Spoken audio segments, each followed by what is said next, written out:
Y esta ocasión veremos la primera parte, por así decirlo, del capítulo 21 de Génesis, continuando con nuestra serie basada en las vidas de Abraham y Sara. Vamos siguiendo a esta pareja y hoy en un sentido, diría yo, o argumentaría, es el clímax de la historia que hemos estado leyendo, perdón. Así que para iniciar, permítame comentar brevemente sobre esto de lo que me he estado enterando recientemente, microquimerismo fetal. Es un término técnico en el campo de la medicina. Quizá aquí nuestros hermanos expertos en las ciencias médicas, ISMA, entre otros, o algunos de los en las ciencias de la salud, en general, han escuchado de este concepto microquimerismo fetal. Bueno, uh, leyendo algunos artículos o ensayos que abordan este tema a lo largo del tiempo. Uno de ellos, por ejemplo, dice lo siguiente: el microquimerismo fetal, y por sus siglas MQF, se define como bajos niveles de células fetales anidando en la sangre y tejidos maternos durante el embarazo y por años después del embarazo. Se ha propuesto como un estado de balance entre el anfitrión versus el injerto y entre el injerto versus las reacciones del anfitrión, conduciendo a la aceptación del feto halógeno. Bueno, esa es terminología médica, que Ismael de seguro entiende muy bien, uh, pero bueno, cito otro artículo, otro ensayo acá, dice: microquimerismo se define como la presencia de cantidades pequeñas de ADN ajeno en una persona genéticamente diferente, aunque el microquimerismo fetal o la transferencia de células fetales a la madre ocurre de un modo natural durante todos los embarazos. Apenas estamos comenzando a comprender sus implicaciones. MQF, o sea, microquimerismo fetal, fue primero reconocido como un fenómeno natural en mujeres embarazadas a inicio de la década de los 70, esto es del siglo pasado, siglo XX. Desde entonces, empleando métodos más sensibles, las células fetales han sido observadas de un modo consistente en mujeres saludables que han dado a luz extraordinariamente décadas después del parto. A pesar de los años de investigación desde 1969, las consecuencias biológicas del microquimerismo fetal permanecen elusivas. Esto lo dijo alguien, bueno, los autores están aquí en el año 20, 2010. 2010. Entonces, en esencia, este concepto quiere decir que eh, él o la bebé en gestación al interior de la madre, de alguna manera deja registro o huella genética en la madre, ¿verdad? En alguno de sus órganos. Así que esto es algo extraordinario, novedoso. Se viene el 10 de mayo y es bueno saber que todos nosotros, ¿verdad? A nuestra madre le dejamos una huella genética, ¿verdad? Nuestra madre porta una huella genética de nosotros durante la gestación. Eso es lo que quiere decir este concepto, ¿verdad? O sea, sabíamos quizá que nuestra madre a nosotros, a cada uno de nosotros, ¿verdad? Nuestras respectivas madres, nos proporcionaron algo de material genético, si me permiten decirlo así, pero este concepto es a la inversa, ¿verdad? En gestación, el bebé registra una huella genética en la madre, en su madre, ¿verdad? Y por ejemplo, aquí en esta imagen tomada de uno de estos artículos científicos, digamos, o estos ensayos, este es del 2021, dice aquí: estudios sobre la presencia y ubicación de células quiméricas en tejidos de mujeres obtenidos de una autopsia han mostrado que células quiméricas de cromosomas positivos Y estaban presentes en riñones, hígados, corazones, tiroides, pulmones, piel y nódulos linfáticos que no fueron afectados por la enfermedad. Y del lado derecho viene esta nota al pie de esa gráfica. Dice: tráfico bidireccional de células fetales y maternas durante el embarazo. Las células fetales en rojo, en esa imagen, llegan a incorporarse a órganos maternos a la izquierda. Y aquí están los órganos. eh, por lo pronto distinguimos pulmones, corazón, quizá riñón, entre otros, piel, yo no, me cuesta trabajo identificar algunos. Dice, células maternas en azul son halladas en órganos fetales, es decir, la madre transfiere al bebé o la bebé, ¿verdad? En gestación. Ah, así que células maternas en azul son halladas en órganos fetales a la derecha de la imagen. Ellas juegan un rol importante en la educación del sistema inmune fetal, ¿no? Así que este es un hecho que se ha ido, bueno, investigando, corroborando al paso del tiempo y están explorando las implicaciones de ese registro genético que nosotros hemos dejado en nuestras respectivas madres, ¿no? Y este último artículo, repito, se publicó en el 2021, dice, en suma, las consecuencias de por vida del intercambio de células entre una madre y su hijo o su hija son profundas y tienen muchas implicaciones en el desarrollo, en este caso la salud y enfermedad, mientras que una madre y su hijo o su hija están conectados innegablemente para siempre de muchas maneras.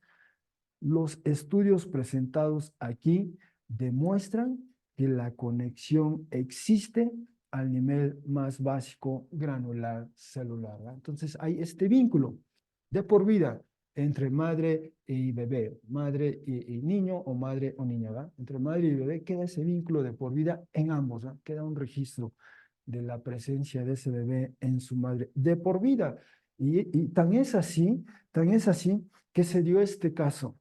En un caso particularmente famoso, unos doctores descubrieron que las células perdurables de un hijo reconstruyeron todo un lóbulo del hígado arruinado de una mujer. El caso es notable debido a que la madre en cuestión no tuvo hijos. Su hijo nunca nació, pero estuvo viviendo después del aborto dentro de ella. Es decir, ese bebé fue abortado y no obstante, el registro genético que dejó durante su tiempo de gestación contribuyó a que se regenerara ese órgano de la madre, o la madre en potencia, la madre que nunca fue, ¿no? Y ese es el punto, ¿eh? Ese vínculo que se establece entre madre y bebé durante la gestación queda de por vida, ¿no? Bueno, eso es lo que me llamó la atención este pasaje, ¿no? Esta circunstancia o evidencia científica. Bueno, con eso en mente, hermanos, vamos a leer el texto que hoy nos va a ocupar, Génesis 21, del 1 al 7. Génesis 21, del 1 al 7. Es un texto corto, breve, y daré lectura en esta traducción. Génesis 21, 1. Y Yahvé visitó a Sara, tal como dijo, e hizo Yahvé a Sara tal como habló y quedó embarazada o concibió y dio a luz Sara para Abraham un hijo. En la edad avanzada de él, al tiempo designado que habló a él Dios. 21:3. Y llamó a Abraham el nombre del hijo de él, quien es engendrado por él, quien dio a luz para él Sara, Yitzhak, o Isaac, como a veces se escuchan en otras traducciones. Y circuncidó a Abraham o Abraham a Yitzhak, hijo de él, hijo de 8 días, tal como ordenó a él Dios. 21:5. Y Abraham, hijo de 100 años, era, digamos, al ser dado a luz para él a Yitzhak, hijo de él. Y dijo Sara, una risa o una sonrisa hizo para mí Dios. ¿Eh? Esa es la traducción literal del texto. ¿Eh? Quizá nuestras traducciones eh, hacen que sea Sara la que haya reído, ¿eh? Pero la traducción literal del hebreo más bien hace que fue Dios quien sonríe a Sara. ¿Eh? Ese es el sentido de algo interior. Bueno, y dice, y todo quien escuche reirá por mí o reirá conmigo. Y dijo, sigue Sara hablando, ¿eh? ¿Quién hubiera dicho a Abraham, hará que lacten hijos Sara? Pues di a luz un hijo en la edad avanzada de él. Bueno, hasta aquí nuestra lectura. Es un texto breve, pero extraordinario para lo que hemos estado ah, recorriendo en estas últimas semanas. Nuevamente, para ubicarnos en el texto, este es un relato que ocurre en este mundo, el mundo del antiguo cercano Oriente, equivalente a lo que llamamos Medio Oriente hoy día, y hemos seguido a una pareja en particular, desde que se encontraba en el sur de, ah, lo que hoy sería sur de Irak, en Ur, allí en Ur de los Jalíes, donde aparece el número uno, el círculo rojo con el número uno. Allí vivían Terak y su familia, y entre ellos estaba su hijo Abraham, su hija Sara, y siendo ellos medios hermanos, contrajeron matrimonio. Terak tuvo otros dos hijos y tenía una familia más amplia, y falleció uno de sus hijos, y quizá eso detonó la decisión, quizá, de Terak de mudarse con la familia hacia Harán, hacia lo que sería hoy el sureste de Turquía o Turquía como se dice ahora. Entonces emigran y van siguiendo una de las rutas por uno de los ríos, ya sea el Tigris o el Éufrates, pero llegan a Harán, allá se instalan, y es estando allí en Harán, donde está la familia amplia de Abraham y Sara, que Dios llama a Abraham y Sara. Les llama a ellos en particular, ¿no? Dejan familia, dejan, bueno, todo lo que implicaba ello, y salen ellos. Y por alguna razón, Abraham se lleva a su sobrino Lot, pero salen y descienden hacia la zona de Levante, a la costa al este del mar Mediterráneo. Esa zona se llama el Levante, y allí se establecen. Y ahí empezamos a seguirles en sus peripecias, si me permiten decirlo así, en sus vicisitudes, en sus andares, ¿no? En sus dudas, aciertos, a sus aventuras, si quieren ponerlos en esos términos, pero es ese andar en la fe. Hemos visto testimonios en la escritura misma que nos dicen que Abraham, la familia de Abraham, el padre de Abraham, en este caso Terak, y ellos cuando vivían en Ur, pues allá vivían de acuerdo a los usos y costumbres que imperaban en esa ciudad, y entre otras adoraron las deidades locales de ese lugar, ¿no? Eso dice el texto bíblico. Así que cuando sale Abraham, cuando recibe este llamado estando en Harán, comienzan a conocer de una manera más personal, más palpable, más tangible a Yahvé Dios, ¿verdad? Eso implica el andar en la fe, desprenderse de algo y por confiar en esta nueva vida en Él, ¿no? Y eso fue para Abraham y Sara, y todo lo que implicó, todo lo que hemos visto de estando en el Levante, se presenta esta circunstancia económica, social. Hay una hambruna que hacen Abraham y Sara, que hace particularmente Abraham, pues dicen, vivimos en una zona donde la irrigación, o quiero decir, la irrigación por lluvia no es constante, está sujeta a estos vaivenes, así que vamos a una zona donde sí está bien irrigada, vamos hacia Egipto, allá hay comida, y bajan a Egipto, y allá pasó algo que les tomó por sorpresa, ¿verdad? Sara termina en el harén del faraón, ¿verdad? Y Abraham está ahí solo en su tienda de campaña, sí es cierto, con muchos bienes materiales, pero está solo. Y además se está comprometiendo, está en riesgo el plan de Dios, ¿verdad? Por así decirlo, ¿verdad? La promesa de que a través de ellos iba a haber descendencia, de que les iba a dar una tierra, eso está en cuestión, ¿verdad? Está en vilo. Así que de Egipto regresan otra vez bueno, en Egipto, ¿verdad? Veíamos este fresco en una de las tumbas de un funcionario de Egipto, y así veían ellos a los asiáticos. Ese era el término con que denominaban a las personas que venían del Levante, o digamos fuera de Egipto, ¿eh? Venían hacia Egipto los inmigrantes, les llamaban así asiáticos, y así los veían, así los retrataban. Y está fechado muy cerca del tiempo de Abraham y Sara, así que es posible que así hayan visto a Abraham y a Sara y a las personas que iban con ellos. Bueno, de Egipto regresan otra vez a la zona, a la tierra prometida, digamos.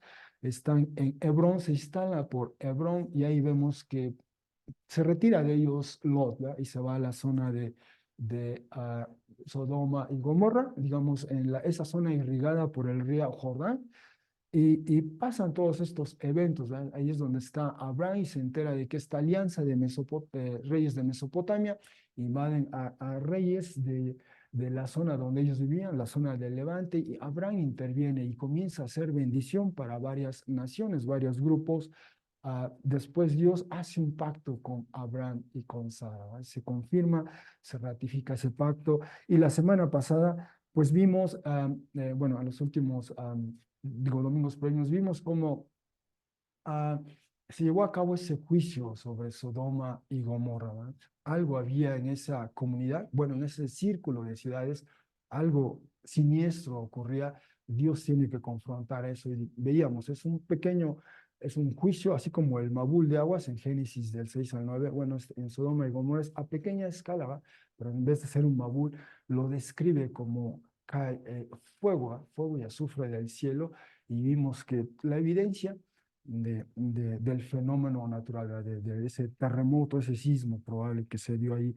Al mismo tiempo, al ir leyendo la narrativa, nos damos cuenta cómo ha ido frenando, si me permiten decirlo así, se ha ido más despacio, ¿ah? Comenzamos en el capítulo, finales del capítulo 11, iniciamos el 12, el llamado de Abraham, de 12, Abraham y Sara en 12:1-4, digamos, es el año cero de este relato, de esta serie de eventos. Y llegamos al capítulo, al inicio del capítulo 16, y ya transcurrieron 10 años, ¿ah? Así de rápido pasaron 10 años. Todo el capítulo 16 transcurre en un año, es ese momento en que Abraham y Sara hacen esa concesión a su cultura, y un tercero entra, bueno, hay un bebé de por medio ahí con Hagar. Todo eso transcurre en un año, así que ya al final es el año 11. Y después en el capítulo 17 damos un salto enorme, ¿verdad? Del año 11 pasamos al año 24, o sea, transcurren 13 años aproximadamente, ¿no? Así no sabemos nada. Hay un silencio narrativo en ese sentido, ¿eh? ¿Qué pasó en esos 13 años? No, no nos da cuenta, no nos informa de ello la escritura. Comenzamos en el 17, en 17, capítulo 17, ya es el año 24, y del año 24, bueno, en capítulo 17 transcurren estos eventos. Capítulos 18 y 19, eso ocurre en un lapso de poco más de 24 horas. Todo lo que leemos en capítulos 18 y 19 ocurre en un tiempo de 24 horas a lo mucho, ¿no? El capítulo 20 vimos la semana pasada, por alguna razón Abraham decide ir a Gerar y nuevamente pone en riesgo a Sara. La implicación de esa decisión: Sara termina en el harén del rey de esa localidad, Abimelech se llamaba el rey de Gerar, ¿va? Y finalmente Dios tiene que intervenir para proteger, preservar a Sara y preservar sus promesas. Y finalmente llegamos al capítulo 21, ya es el año 25 de este relato, de esta historia. Abraham con 100 años, Sara con 90. Pero al mismo tiempo, en todo este relato, esta secuencia de eventos, hemos descubierto o hemos aprendido más bien esto, que Dios eh, trabaja, es decir, sus planes, nos empezamos a enterar de ellos, pero Dios ya estaba obrando previamente, ¿verdad? En nuestras circunstancias, en nuestro entorno, y fue el caso de ellos, a través de las decisiones de la familia, a través de las decisiones que toma Terak, el padre de Abraham y padre también de Sara en este caso. Afecta a ellos desde Ur, cuando estaban en Ur, ¿verdad? Desde ahí Dios está obrando a través de los padres, a través de las decisiones familiares, a través del círculo de la familia más amplia, de modo tal que se encauce para bien lo que Él ha dispuesto para Abraham y para Sara. Y también vemos que algo que lo que promete Dios a ellos, algo de eso se cumple en el tiempo de vida de ellos, como es esto que estamos por analizar en un momento más. Pero hay otros aspectos de esa promesa que son al muy largo plazo, ¿verdad? Son transgeneracionales. Y así ocurre con nosotros hoy día, ¿verdad? Sigue obrando Dios de esa manera, obra en nuestras circunstancias, a través de nuestro entorno, eso lo encausa para bien de nosotros. En nuestro tiempo nos verá ver, materializar algo, y habrá algo, habrá un, quizá, si el Señor lo permite, un legado para otras generaciones, las generaciones posteriores de nuestra parte. Bien, bueno, habiendo hecho ese recuento, vamos a ver ahora este texto de Génesis 21, y comienzo con este punto, ¿eh? La experiencia humana hasta cierto punto cotidiana, enmarcada en la acción divina. Nuevamente Génesis 21:1, Yahvé visitó a Sara tal como dijo, e hizo Yahvé a Sara tal como habló, ¿no? Así comienza el relato. Enmarca esta experiencia de Sara y de Abraham, la enmarca en la acción divina, ¿sí? Tal como dijo, tal como habló, ¿no? Y de hecho, eso que él dijo, eso que él habló, lo recordamos brevemente, ¿ah? Primero, en 12, 1 al 4 tenemos este llamado para Abraham y también para Sara, particularmente 12:2, déjame hacerte una gran nación. Hasta ese momento tenemos, el texto nos había informado, Abraham y Sara no tenían hijos porque el capítulo 11, versículo 29 y 30 afirman que Sara era estéril, ¿verdad? Entonces sabemos que en ese momento Abraham y Sara, como pareja, no tenían hijos, pero está esta promesa de Yahvé Dios al llamarles, pedirles que salgan de Harán, al dejar su familia allí en Harán y que se vayan al Levante. Parte de la promesa era esta: déjame hacerte una gran nación. ¿Qué implicaba eso para ellos? ¿Ah? ¿Qué expectativas? ¿Cómo iba a obrar Dios ante las actuales circunstancias? Pasa el tiempo, estamos en el capítulo 17, recordemos, ya han pasado de hecho 24 años, ¿eh? 24 años, como hemos visto, y en 17:16 está hablando Yahvé, Dios, y dice que bendecirá a Sara y también daré de ella a ti un hijo, le dice a Abraham. Y más adelante dice, más bien Sara, quien concibe o da a luz para ti un hijo, y llamarás el nombre de él Isaac, ¿verdad? Eso fue ya en el año 24, ya han pasado 24 años, ¿eh? Lo que implica esa espera, todo lo que ha pasado a lo largo de ese tiempo, cómo han crecido ellos, si me permiten decirlo así, cómo han madurado en ese andar en la fe en Yahvé Dios, al ser llamados por él. Y finalmente, en el capítulo 18, quizá unas semanas después, uh, nuevamente en esta visita de estos seres no terrenales, dice el texto 18:9, ¿dónde está Sara, la mujer tuya? Y dijo, mira, en la tienda de acampar, y dijo, al regresar o al volver, volveré a ti según el tiempo del viviente, o se puede entender según el tiempo de gestación. Y mira, un hijo por Sara, mujer tuya, nacerá. Y más adelante dice, dijo Yahvé a Abraham, ¿por qué esto?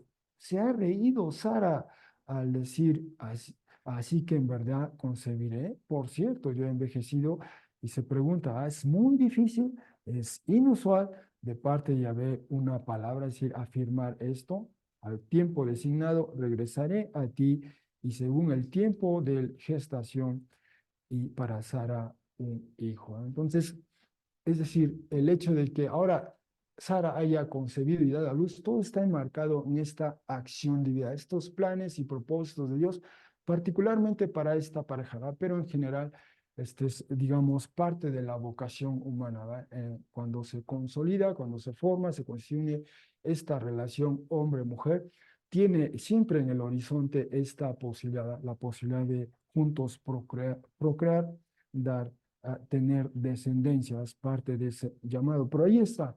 Así que, volviendo a nuestro texto, Yahvé visitó, Yahvé hizo tal como habló, ¿eh? Ese es el marco en el cual hay que leer estos eventos humanos, ¿verdad? Tenemos este referente divino en el cual leer los eventos humanos. ¿Y cuáles son los eventos humanos? Los siguientes.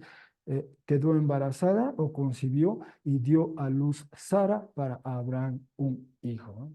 Y esa es la experiencia, si me permiten decirlo así, un tanto cotidiana, la experiencia humana, particularmente femenina, un tanto humana o cotidiana. Y de hecho, esta secuencia de verbos que encontramos aquí en Génesis 21:2, esta secuencia de verbos, digamos, hará, concebir, y yalad, dar a luz, o sea, concebir y dar a luz, esa secuencia donde el primer verbo hará es seguido por el segundo, ocurre 14 veces tan solo en el texto de Génesis.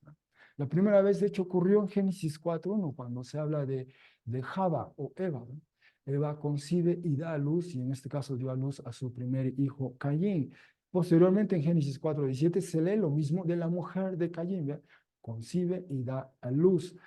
Ahora Sara, en el tercer caso, y después varias veces se menciona de esto de Lea, Lea la mujer de Jacob, ¿va? Y después de Bila, Lea nuevamente, Rachel, por Raquel.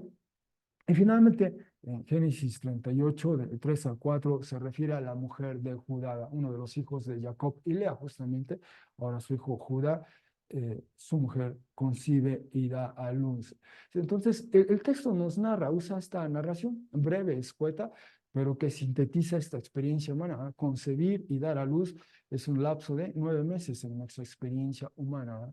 Pero así lo resume, así lo sintetiza. Y no solo en Génesis, sino en el resto del Antiguo Testamento, de nueva cuenta, esa secuencia, concebir y dar a luz, ocurre 9 ocasiones. Éxodo 2:2, nos están hablando de la madre de Moisés, concibe, da luz y nace Moisés en ese episodio.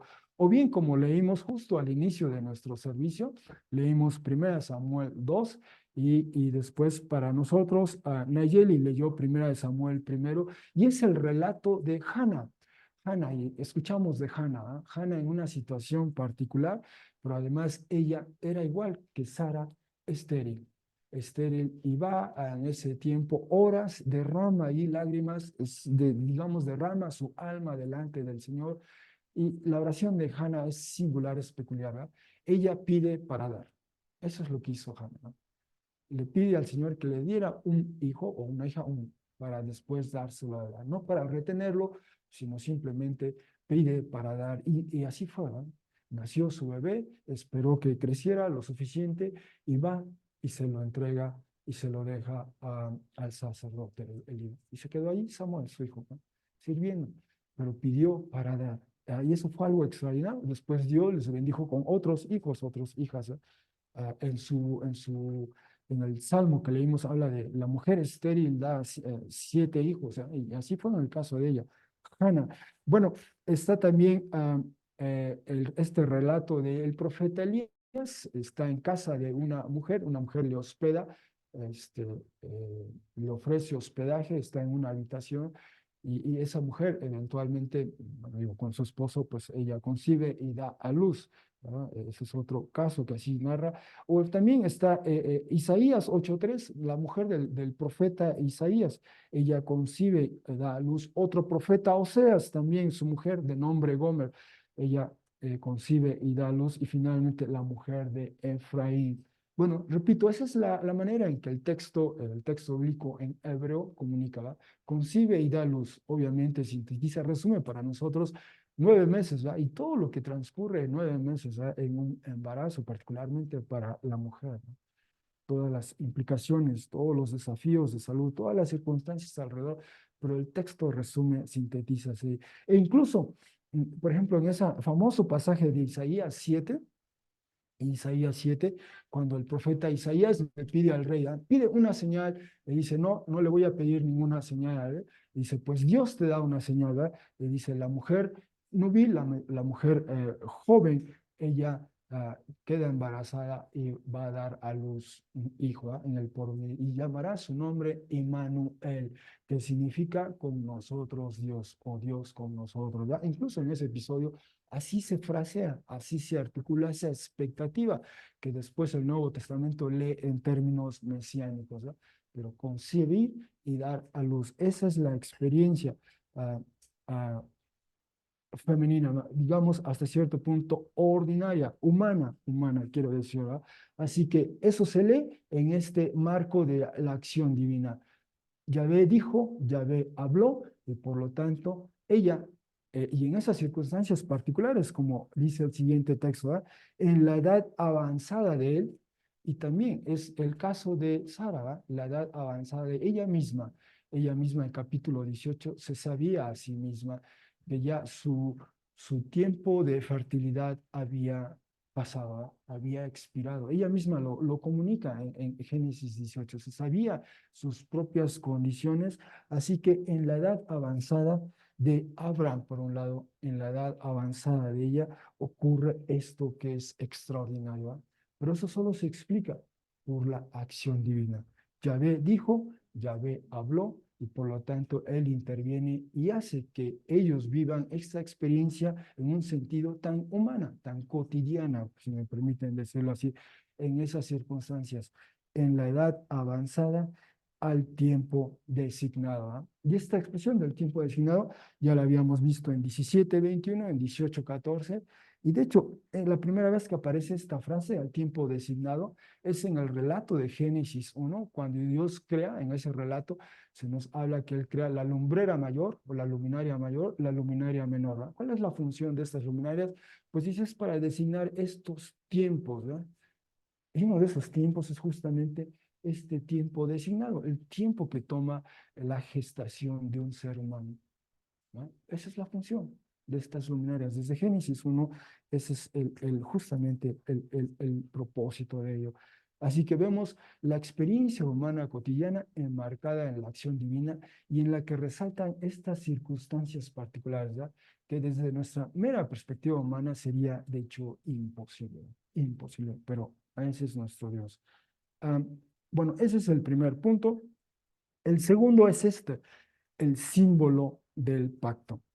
El símbolo del pacto. En el cuerpo 21:3 llamó a Abraham el nombre del hijo de él, quien es engendrado por él, quien dio a luz para él, Sara, Yishac. Así lo llamó Yishac. Y circuncidó a Abraham a Yishac, hijo de él, hijo de 8 días. Es decir, cuando tenía 8 días, este bebé recién nacido eh, proceden con este, valga la redundancia, procedimiento, este procedimiento, um, hoy se diría quirúrgico, un procedimiento quirúrgico, la circuncisión, y esto fue, este era el símbolo del pacto que había que portar en este caso en el cuerpo, ¿no?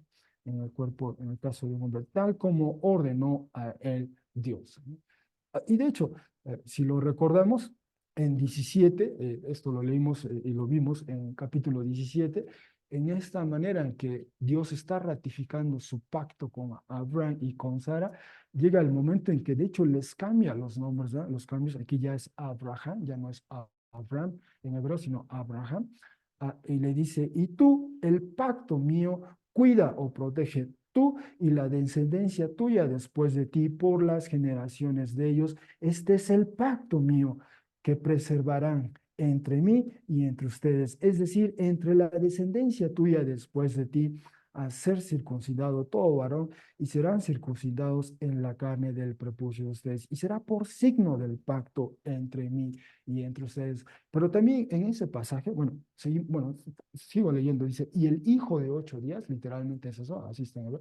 Será circuncidado por ustedes, todo varón, por las generaciones de ustedes, un nacido en casa, por adquisición de plata, de todo hijo de forastero que no procede de esta descendencia tuya, al ser circuncidado, será circuncidado un nacido en casa tuya y por adquisición de plata tuya, y estará el pacto mío en la carne de ustedes, ¿no? Pacto por el porvenir, ¿no? Bueno, esta era la intención, pero decíamos que en esa manera de frasear el pacto, también en ese episodio a Sara se le cambia el nombre, ¿verdad?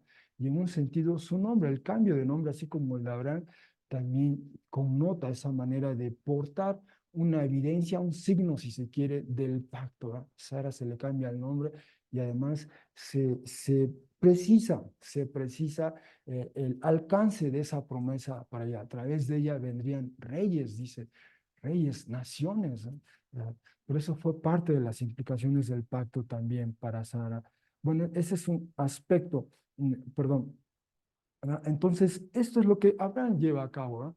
Es decir, en congruencia, en obediencia, en respuesta a ese requerimiento, ya Abraham y previamente que toda su casa de él ya se habían circuncidado, y ahora que nace su hijo, a los 8 días le circuncida, ¿verdad? Tal como lo requirió uh, Yahvé Dios. Y además le nombra Isaac, y de hecho ese es mi último punto, ¿no? La sonrisa de Dios, decía.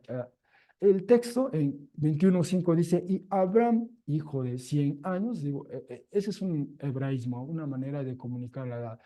O sea, refraseando diríamos, Abraham tenía 100 años, ¿no? Pero literalmente en hebreo, así comunica las edades, ¿no? Hijo de 100 años, hijo de 8 días, como vimos a Isaac. Dice, Abraham, hijo de 100 años, al ser dado a luz para él, a Isaac, hijo de él, ¿no? Se nos enfatiza eso, ¿eh? Es importante, el texto ya por lo menos 2 veces nos ha enfatizado la edad de Abraham, es decir, destaca lo extraordinario de esta experiencia cotidiana hasta cierto punto, humana, ¿verdad? Usual, rutinaria, pero ahora magnificada por estos aspectos, la edad avanzada tanto de Abraham como de Sara, y además de ello, la circunstancia de que Sara, incluso de joven, siendo joven, desde Génesis 11, 29, 30 se nos decía que era estéril, ¿verdad? Entonces, ese es un factor adicional todavía a tener en cuenta. Y aquí está Sara. Dijo Sara, una risa o una sonrisa hizo, literalmente en hebreo dice, una risa o sonrisa hizo para mí o a mí Dios, ¿verdad? O sea, si uno lee eso en el texto en hebreo tal cual, implica que Dios, como que Dios le sonríe a Sara. Dios le sonríe a Sara. ¿Sí? ¿Y por qué le sonríe así? Bueno, ahorita vemos. ¿Verdad? Y dice, todo quien escuche reirá por mí o reirá conmigo. Bueno, esa manera de conjugar en hebreo ese verbo, el verbo reír, esa conjugación del verbo, es, digamos, ese sería el equivalente a futuro. Todo quien escuche reirá conmigo. Esa conjugación del verbo reirá es exactamente idéntica a cómo se escribe el nombre de Isaac en hebreo. ¿Verdad? Y de hecho eso es algo que anticipó Dios. ¿Verdad? Le dijo, cuando, de hecho, si me permite, es exacto. ¿Verdad? Esta conjugación del verbo reír es en modo futuro, tercera persona singular, en tiempo futuro.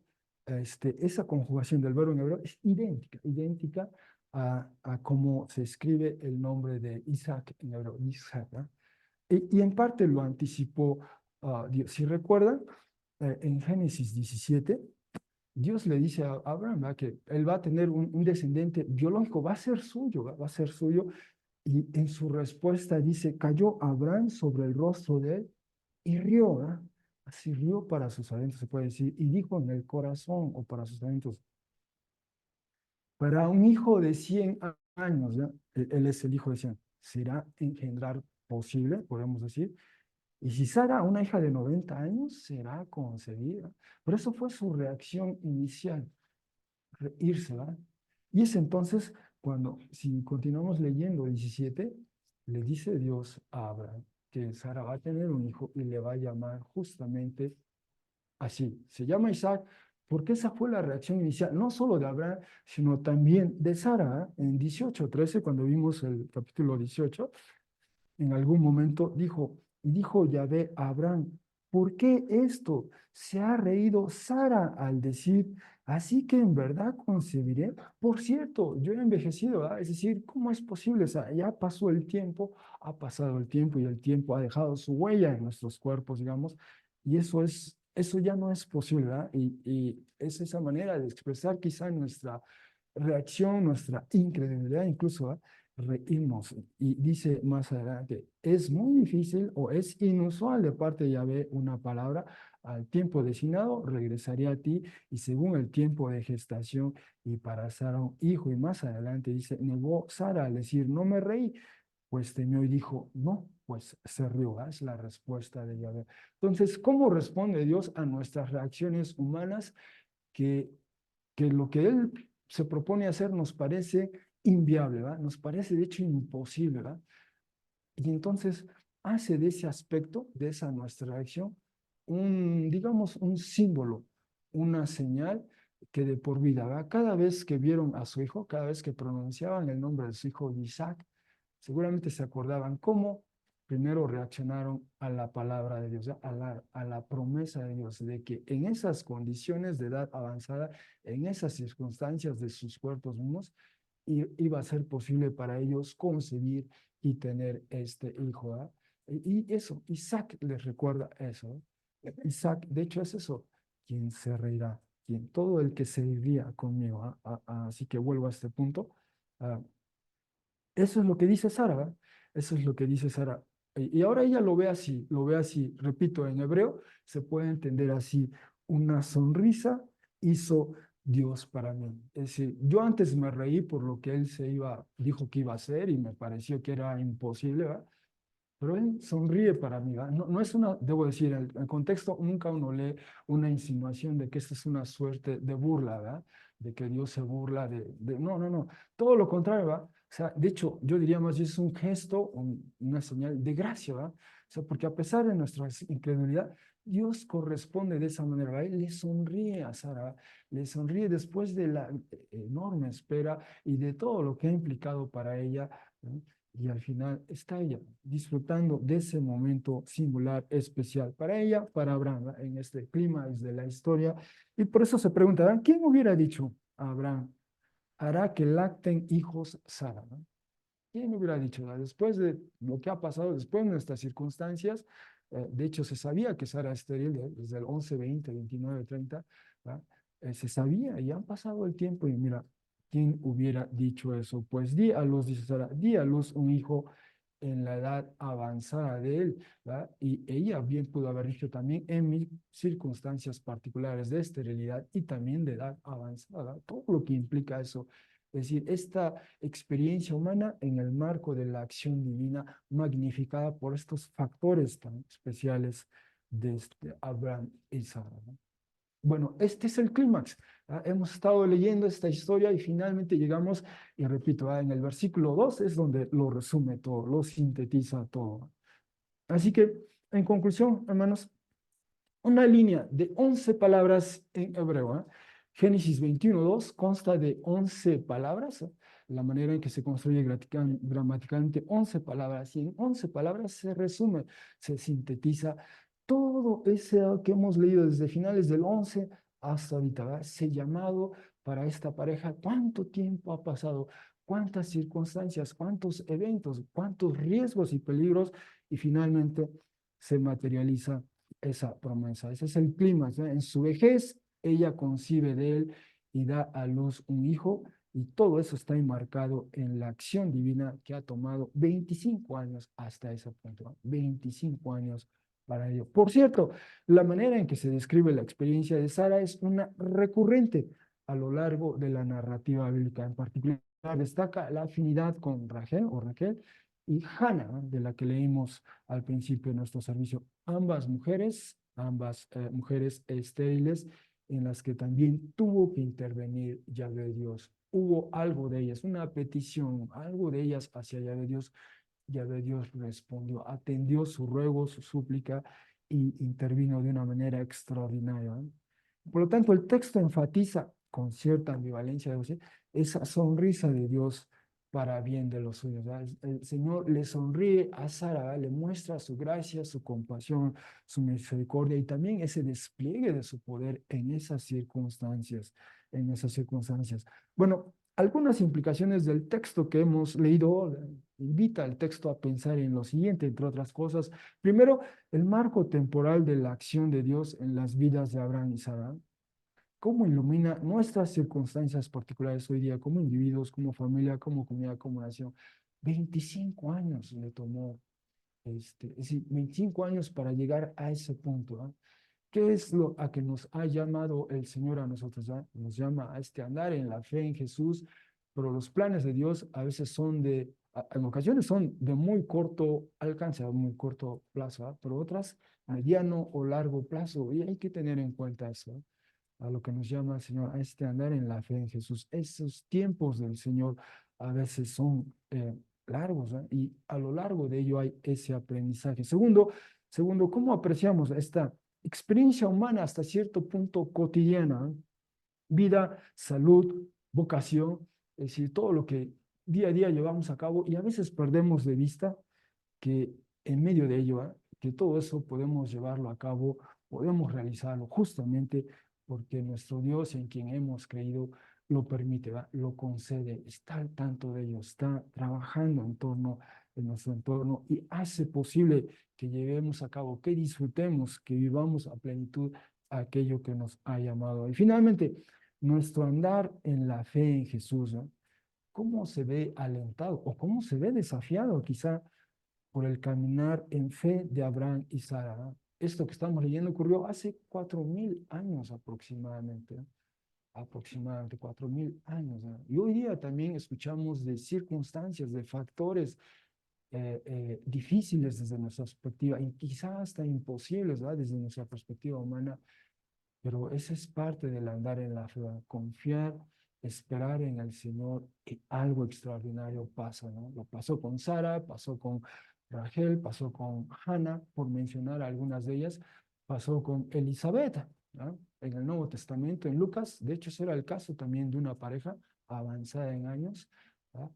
Elizabeth y su esposo, y ella también algo similar vivió, ¿no? Bueno, hermanos, pues gracias por su atención.